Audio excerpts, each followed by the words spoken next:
yenim kra say dollar so ate dollar ho odin aba fom si de nya ho odin pa enti aban kra se entiti niema so adan ena nyinam kane abo de aban se ye tum enkomo yi ena ye ba bedi na ewo se enya nimdifo obi a wa ben paye na ye ne di sa nkomo yi enti ye ko ekua e fe no Cat International West African Center. Cat International West Africa Center. Eto nsa frɛ executive director. Onumunya for apia kusi adomako ene no eba bitsa enkomo yi. Abani kase memo adwo mo akwa baba YouTube so. Yo misumi ma wadwo ewo YouTube ha. Okay. Udin de apia kusi adomako. Yes. Asantini. Akrobeto. Boimire. Oh, that's nice. That's nice. Me am so you am once this share. Okay. And here share. Akwaba. Yo. Aya no ma ne so kakra de mama da mama. Yo. Ora apia kusi adomako. Cat International. Ona executive director. Aye die ku no. Ansane akoyen komo no kraso. Yo Cat juma temu twa bibi. CUTS. Oh, okay. CUTS. Okay. Juma yenhye abanse. Okay. Protocol survey for CSO, civil society organization. Okay. But our main work we do is research and policy advocacy. Oh, okay. So we use research to inform policy. My main cast and being show. Be bosumi mienu ana me yede two just say holidays are a busy midweek, Tuesday, Wednesday, no, and they strap to the workflow. And to bit me the anchor holidays they see midweek now, Tuesday, Wednesday now. Yempa question Monday and Friday. And I show letter come out Parliament Minister of Interior. And yame yadom ye holiday amendment act no aban so agi2 mu. Oh, so that proposal I'm on the buy. Ye ne de buy. Oh wow. Until you say the holidays you had to call Friday and answer Monday. Yes. So starting from next week. Yes. 1st July no. 1st July. Tuesday. Yes. By the holiday you call Friday. Yes. Cat International. Yes. Ye de for phone to silence man wada room. Yo. Had a TV kese pa man say nyina hwe o. Nti abusuafo no hu so be sha ase afrefo. Me nua ba ko kuma ti jemfim so ohun. Okay. Enti ye hwa so holiday be see midweek. For example, May 1st, na holiday is Thursday. Okay. Thursday no nipa pi emejuma Friday.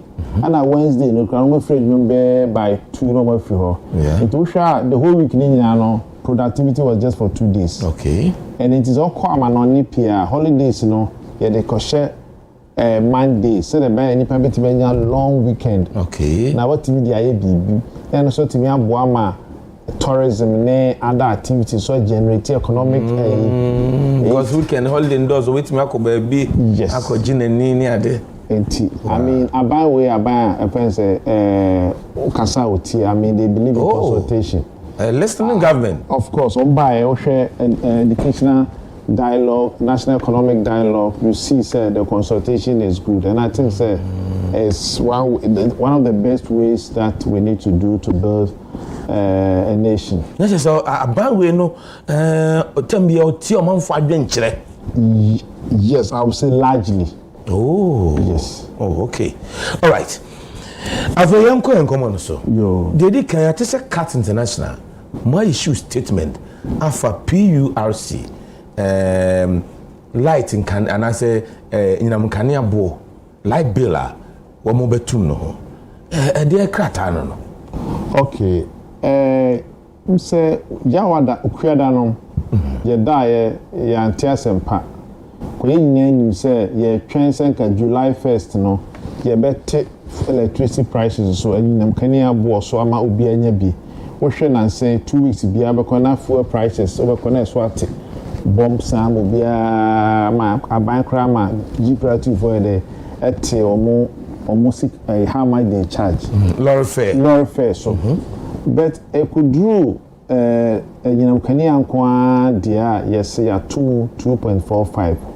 She said, me who you know, Potokas and my heart take a beat. Hey.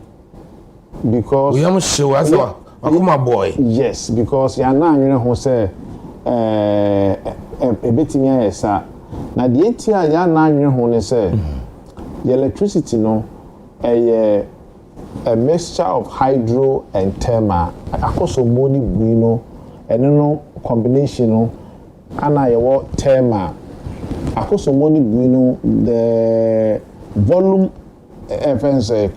or more contribution to the energy mix, you know, is about 28%. That is, or 28%. How much you know, Anna thermal no 72%. Okay. Now thermal no, and then I talk crude oil. Okay. You talk gas every tuabo. You talk gas every takrade, and you start talk light diesel and other things no. And no na dollar no fancy edimu kapa. Okay. Na say no it's about 78%. Na dollar no to me see net me again 5 cedis to $1.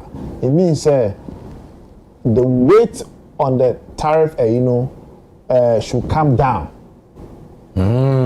Because the majority 72%, you know, and price has gone down by about 30%. Okay. From the if you use the cedi to multiply the rate at which we buy the product now, it's gone down by 30%. As it's a car now, they cut gas no. And the fan go no. What the year about down by 30%. Okay. Because of the cedi appreciation. Okay. And no any or senka itimina reduction not less than 20%. Hey. Of tariff. Because according to the old candy, not just say and I'm said dollar no. I want the back from.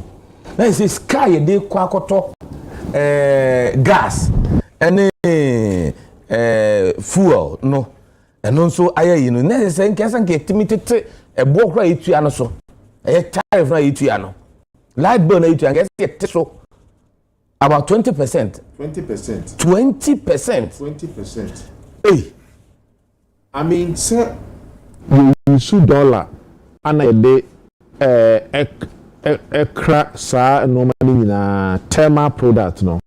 It any time be a dollar no see the gas no sa dollar price of crude oil so goes up.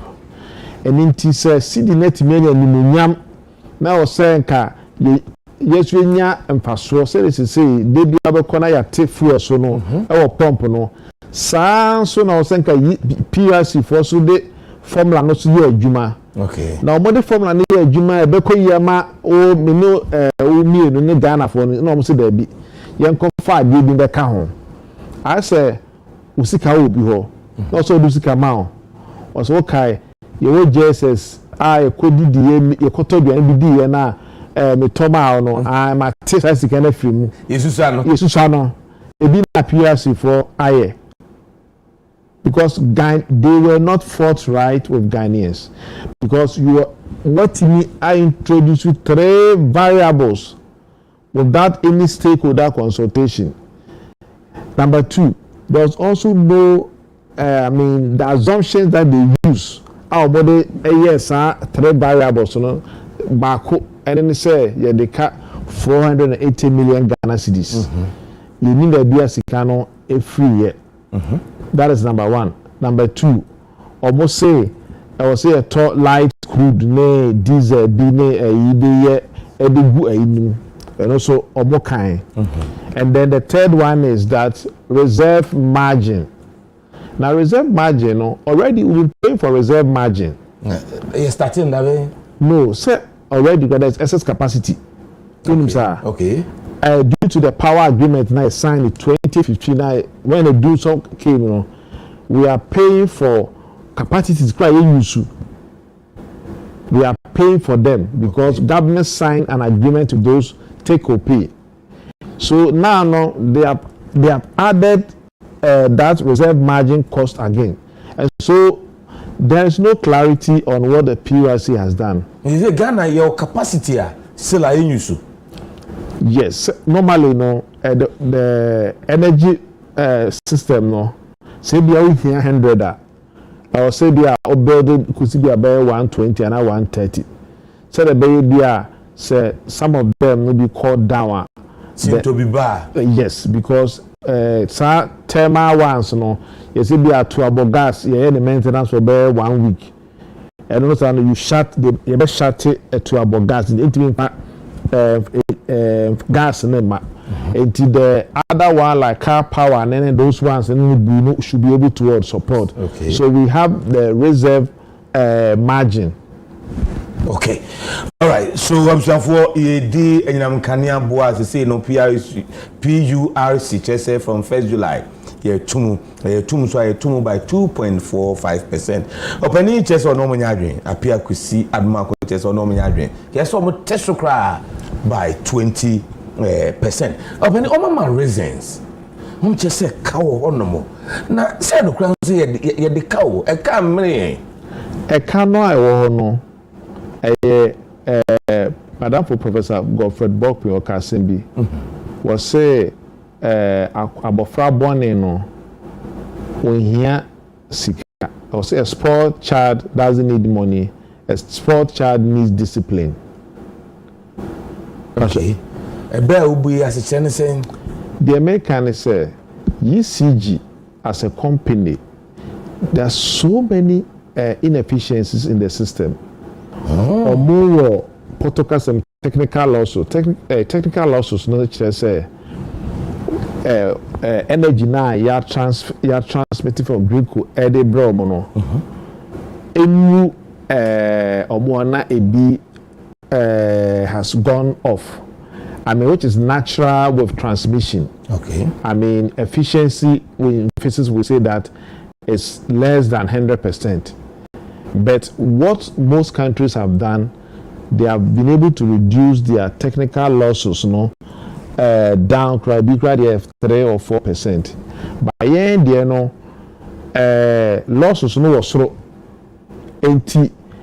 Companies, our model, they brown in there, or say brown 100. So if you do one as okay to 70 now, you still have to pay for the fence 100 now transmitting them out or no. That is number one. There's also what we call commercial losses.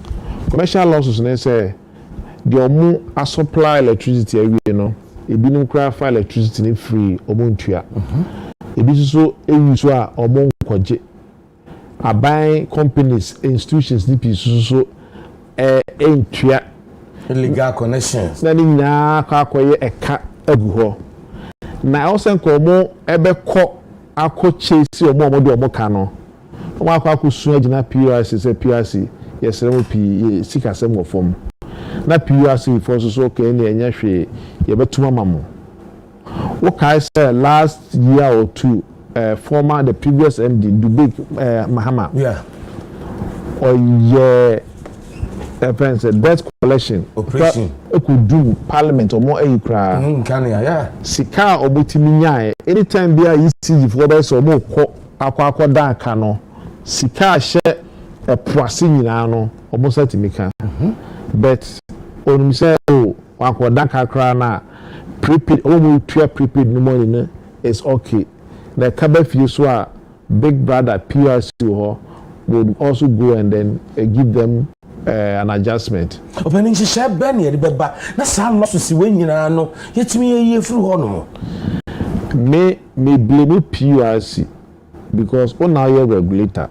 Okay. You have to set target for them. Say, we want you to reduce your commercial losses to let's say 5%. So when to me and reduce never don't come to us for any increment.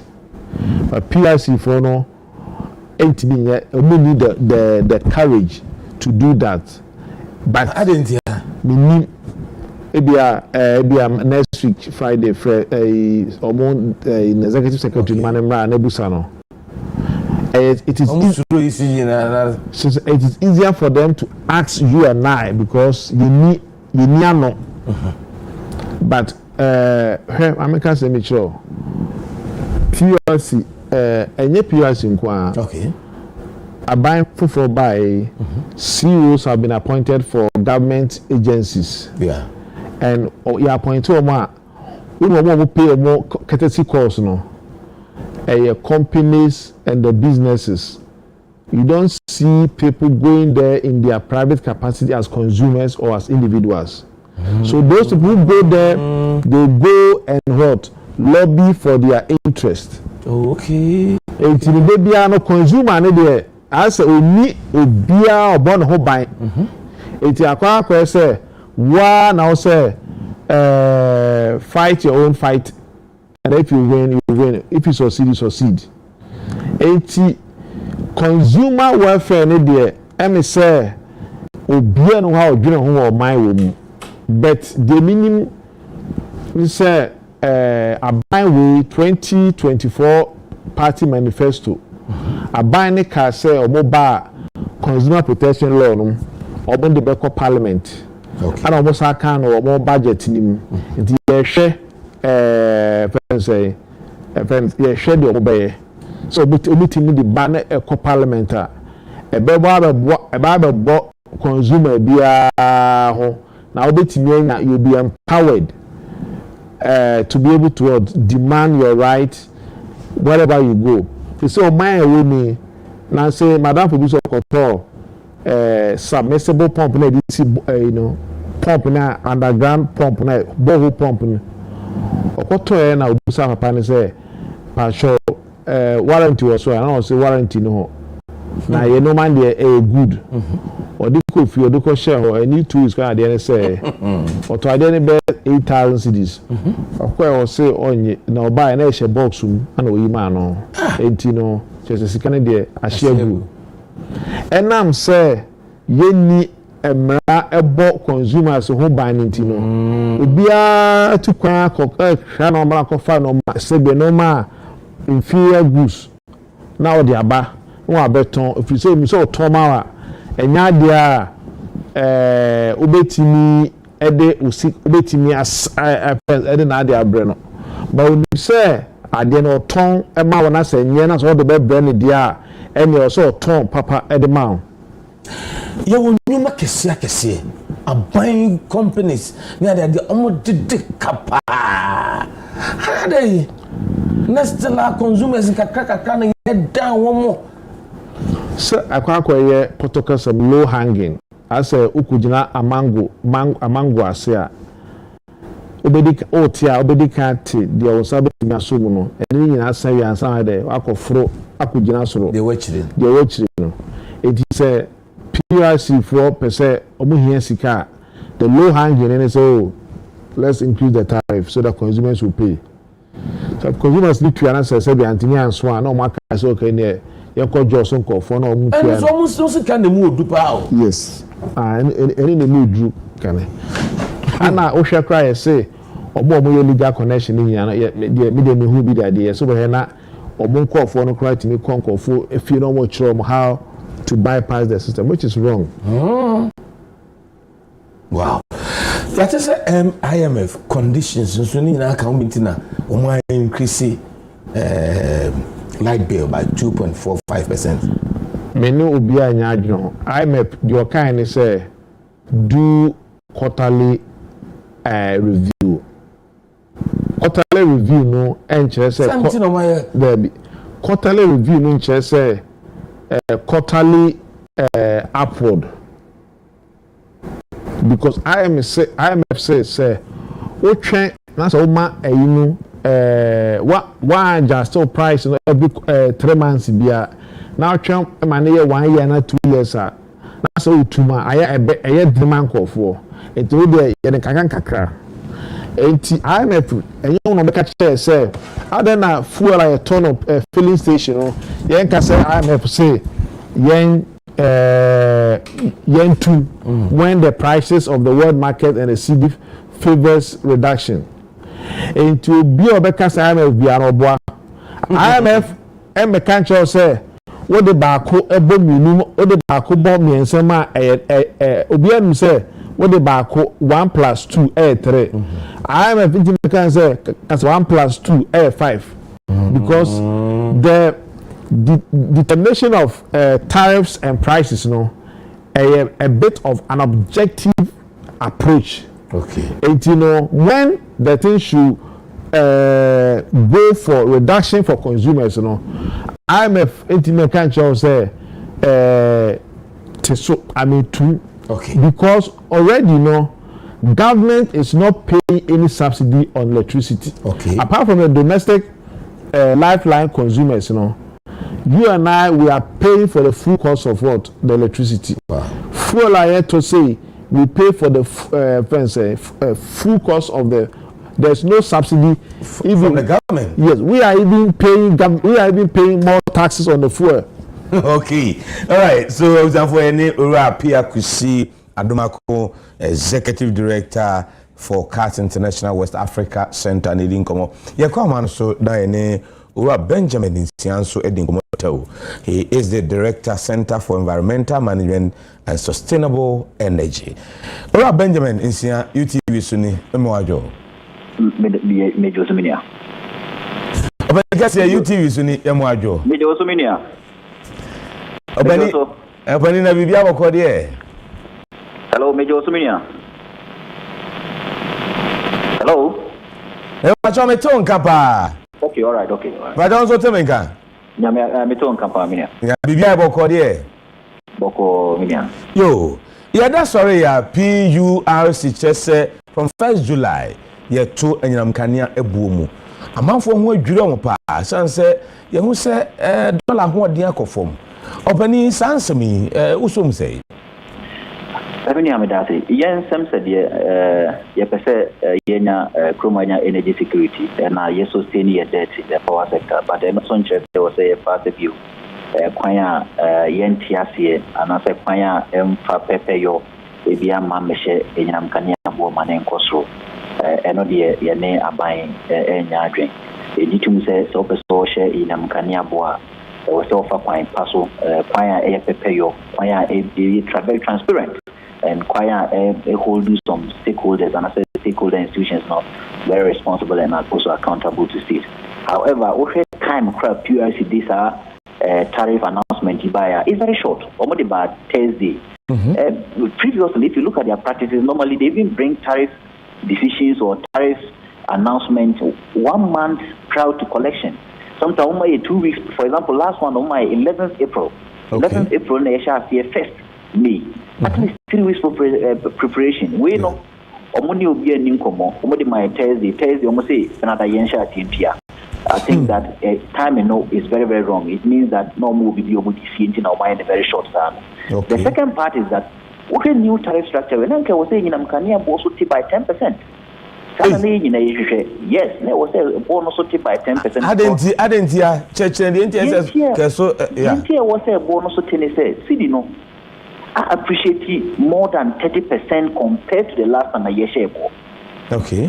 More than 30%. So if you even write a weighted average of the various indicators, Krana, it was an end user and 10%. Now, mean, you're not 10%, aside free, and only 2.5% 2.45% if I account. You desire, you say reserve capacity.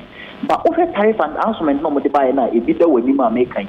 Reserve capacity, no more about beyond to home. One can say ye A and a ye B. And any bony is saying Tina Yedeka home, Yan for Yan Train, and reserve capacity across all the Becca and Kanya one. It's a major tariff decision because it is not part of our tariff structure. This somebody come was so engage papers, civil society organizations, consumer advocates, who can engage other public institutions, other industries, say, you perceive the reserve capacity can home. Now, they can't cry a better charge gun and saying, and a reserve capacity ben they can home, and no one treasure for home. Now, the second part, almost say 27% fuel cost. Many of people. You go back to August 2022, a major tariff review. Major tariff review, there are two nominated fuels, natural gas and heavy fuel oil. These are factored in our energy structure. This is what they light crude oil can distillate oil can because of certain supply disruptions within the inflows of natural gas. Meaning there was also say over Ghana for no be charging say distillate oil where the beka no say na mutia Ubedia to somebody 27%, Ubedia to somebody 30%, Ubedia to somebody less than 27%, be ambitia be 10%.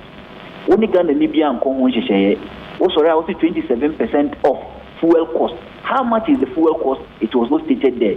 Which fuel are we been talking about? The price of that fuel was not stated. For example, any natural gas, Nebo, it is $7.71 per British Sema unit on the tariff structure. They should tell us the fuel cost or tariff structure or man can 27% of what? It is unknown. Now lastly, almost here the car 488 million from the fourth quarter and third quarter of 2024.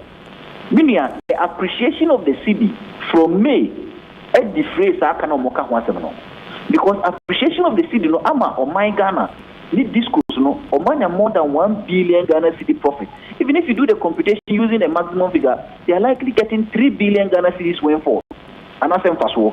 Okay. And so when I'm emphasis, I think in a period sentiment country emphasis when you and as emphasis, I think in the engineering cancels our particular areas no.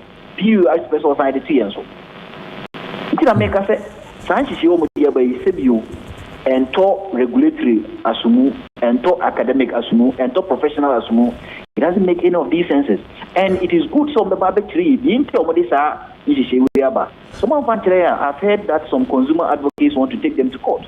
And they are likely going to win because even the first and second quarter tariff adjustment the first May, the tariff decision paper was gazetted on 13th May, which is wrong. And you're very wrong. You gazette before you collect, but they collected before gazetting. And this one, so I'm sure Ombe collecting as normal gazette because Ombe collecting on 1st July. Omuti the 1st July, gazette no ain't be Monday and ain't be Tuesday. I told you National Gazette we will be next week Thursday, and I said the 2 weeks, the Monday after National Gazette. But they are going to collect before gazetting starts. It is also wrong. So PUS, because of so much presidency, I say, because that is how the law established them. They are under the presidency and they are not under the Ministry of Energy. The presidency, I say no. But the minister we, Ebimo Kase Ghana, your light bills are Ituano, a form. And no, they are now Kafao. Now they toss me so. Ebin so say a cow hopper. When you are a queen be and common person of faso, now you try can be and so free. Sir, a cow horse has some Naya media and more abbreviate a cow. One a corso cano, and you mean a corso cano. Corso can a politicians are or move mind. I had a kind of governors among government. Corso cano. First of all, Canada do not any consumers who Canada do not a contract a minimum sign. Whether gas supply contract, whether IPP contract, or must sign any boyenka. Politicians so can he will be a permanent contract in the boyeka. Yes, contract in boyenka. Cannot be menu minuka any bocano. Can it be a will be a yafan song more ECG? One year to my year, our system losses are increasing from 27% in 2023 to 32% in 2024 on the boyenka, and these system losses are even higher than the PUS benchmark of 21. On the boyenka, na enya menu mieno, can be super because they are now finance minister be on one manage economy into the depreciation of the currency also causes some debt. And menu mieno cost. So the politicians in the cost cano. No more cost cana. If we saw one person be tiakano, nobody have menu mieno say in kutiakano. And this practice has been going on. Abribia say wokotia, abribia so good. But omonchi say was almost shema kanifri. They are not ready to do those in share. The PRS yes wrong. Omonche say omoni Ghana for bekasa no monchire the entire 27% of fuel cost. The entire capacity charges were and how much is in the capacity. And so may no omonche and so kakra. Na nyina ni omonko aba no aba na entintum say na ye wo say etua and I say na ni kwan say etua because ye di we tuma and try for quarter PRS business trade nam kaniam. Because omo philosophy omodity PRS won say World Bank say yeah quarterly adjustment, and the quarterly adjustment simply means that IMF say yeah quarterly adjustment, and the quarterly adjustment simply means that abbreviation 2. That's the philosophy they have there, and that philosophy was depicted in their survey. almost a baby in the last month. Wouldn't question beside. Besides, open in Amkania, say Dinaswa, it was so tia body, Obetiasia. And I say, open say in Amkania, in Nasuna Dumso Duzwa, to adhere for, but it shouldn't be so. Their principle must be enshrined in the Sustainable Development Goal 7, which talks of affordability, accessibility, and reliability. Does it mean say a light bill is a formana? Your light bill in uniform, Obiaka say a light bill from a light bill compared to where? It is not true. Your light bill compared to Cote d'Ivoire, year was so. Your light bill compared to South Africa, year was so. And these are established in the Ghana Energy Sector Recovery Program report, or Momo report, or Modimaye. It established that your light bill is one of the highest ever Africa has. Wow. The only time a light bill started say very lower compared to other countries is because of the depreciation of the currency. Oh, okay. The currency depreciates our light bill. But in terms of purchasing power parity, our light bill no so. Saying our colleagues in Cote d'Ivoire, our colleagues in South Africa, and our colleagues in the North African countries. So, more being better here, light bill, and especially at the time I see the appreciate, we are likely going to pay around 19 cents per kilowatt hour, higher than 15 cents of Cote d'Ivoire. So you like the okay. As soon as a higher a fear for a help here, now you know, things and can be a bonus of Betiama and Matoyano. What signs will the 2.45 of the account without even justifying it. There's no any justification without even indicating transparency on how you calculated this particular 2.5. So yes, for Omunchi Ghana for no move they need to engage us so that in some of these decisions we can take it together. But the Mika say Saat headquarter way the Nanke was saying in Amkanya and sorted by 10%. That is even the lower side. All right. Opening kasi better say as I know Benjamin Insia and Idi and Komono.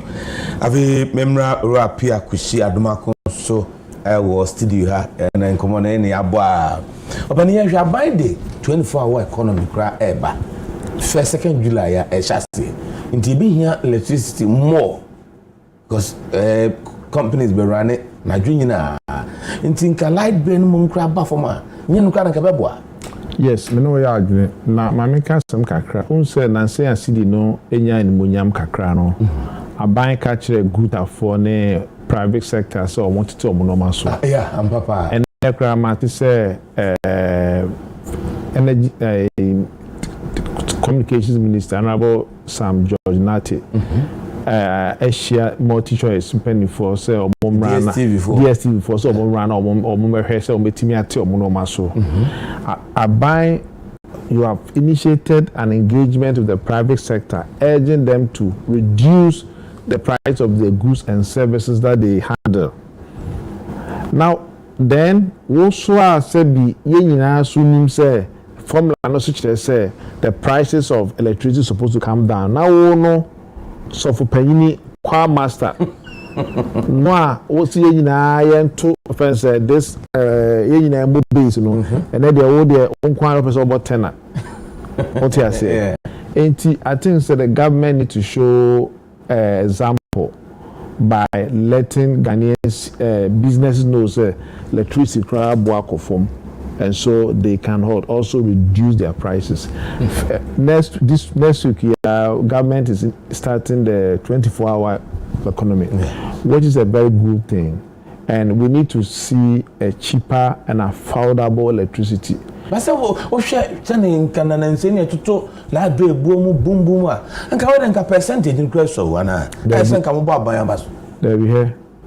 Say, electricity now too. There's a formula which is an objective scientific formula I use. Okay. That's a formula no say yenko or say cosro or say back for ma or say back for me. It is a formula no say consumers enya reduction na say 1% plan you are wrong. So could you upa will be then could be free they could be and seek 1 cedi. You better do a court. One team can so patron be 1 cedi. And then the judge doesn't care. Yeah. What you say. The offense in Ankasa why no is the offense of stealing. Okay. Stealing no and so you'll be convicted of stealing. Name say do baby the sentence in because okay, once in a year in 10 years, the highest sentence is let's say 20 years. Into once a year, you man is 6 months. What you say? Some about you'll be charged of stealing. Where you come for? Okay. And the quantum is immaterial. Say 2% to 10% to increase. So what the formula shows is that there should be a reduction. Okay. Simplicity. All right. Openi meja okra. When say UTV the Hana Ghana nyinahe. Aban PURC mpenu for help. What's the twa to abeka kire? Ye consumers nso twa to abeka kire. Yo, the message aban ni say aban emphasis NC form the 9C form or PRC for you more no. Or one here on my aban aye unpopular. Because you see Ghana for understands the pricing formula for power tariff determination. Okay. So if the formula says that it should go down and PRC comes with a new prices saying that it's upper, that is you are trying to insult the intelligence of Ghanaians. And even formulas of motivation, as my friend said, it lacks objectivity and clarity. And I think, sir, it will be very helpful, sir, abandoning PRC for up to on hold this tariff, Now they should come back again and account for how much was accrued from the over events since the CD appreciated against the dollar over the last 2 months. How much has actually been realized? Okay. And then we know, say, there's a transfer. As a man, nobody knows what is happening between PRC and the power companies. Okay. All right. Upon the case with the pedacity, what been pa mangomana come up. Appear Kusi Adumako, Honorable, Executive Director, CATS International West Africa Center. Thank you very much. Okay. Kasi Shasi Otimiya Sadat Muhammad Enka. For her near Din Common Kasi Bonina AC. Amena production team no answer. Now Chimina or more Abojuman Kasa, Nipaya Dia, Osayi, production team no and ne Magbaro de la Edem and Domano. Executive producer of the show, Dr. Farah Dixon, the only Godfather of our time. I call him King Solomon of our time. Now what I'm sharing here, oh yes, special what it? Because why you TV? I'm not depending now. So for me, I am David Ofori Safo Bongo Divara. I'm the best. Listen to this.